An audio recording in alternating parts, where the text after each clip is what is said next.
in America? If I really knew the answer to that, I'd do nothing but write American hits. I don't really know why it's been successful in China, why it's been successful all over the world. It's a quite fantastic thing to me. I think it has something to do with the fact that we treated everyone the same in terms of dramatic weight. And, you know, if it had been made in England, if it had been made in the 50s, the family would all be gracious and the servants would all be funny. But if it had been made in the 90s, the servants would all be victims and the family would all be vile and mendacious.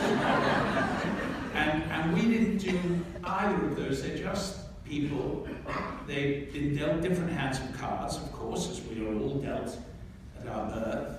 And they play them the best they can.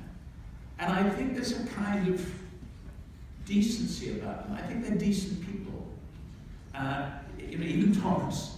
And they're trying to do their best. And my own rather poignant philosophy, despite the amount of violence and pillage we see on television and everything, is that most of us are just trying to do our best for our families and, you know, to try to have interesting lives and provide and all of that stuff. And I think there is something quite poignant about that, you know, most of us are just trying to do our best.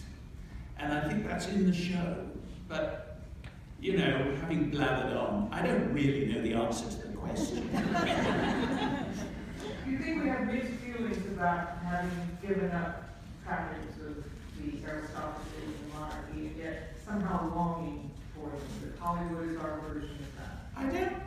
I don't know if it's so much aristocracy or monarchy, which of course we've not given up, but whether it's so much aristocracy and rank and order and footmen and how to eat oysters, I don't really feel it is that. I think it's order that we miss. That sense of order, that sense of knowing what we're supposed to do, what we're supposed to wear. You know, this is the age of casual chic.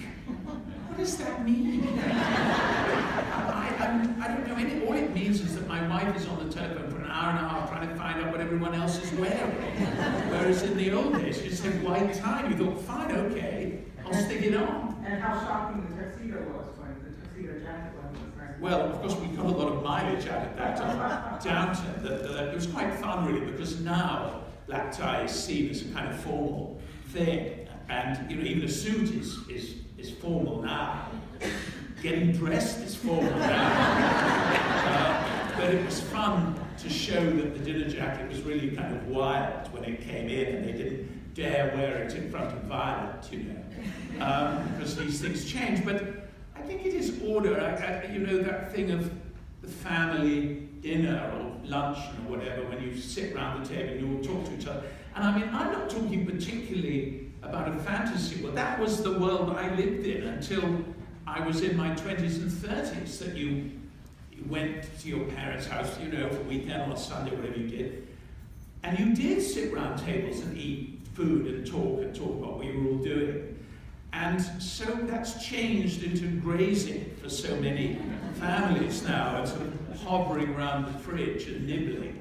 And I think we do feel sad about that sometimes. I mean, obviously, older people feel more sad because quite a lot of young people have never really known anything different. But I think it's more the issue of order than specific class behavioral thinking. That's what I'd say. Order.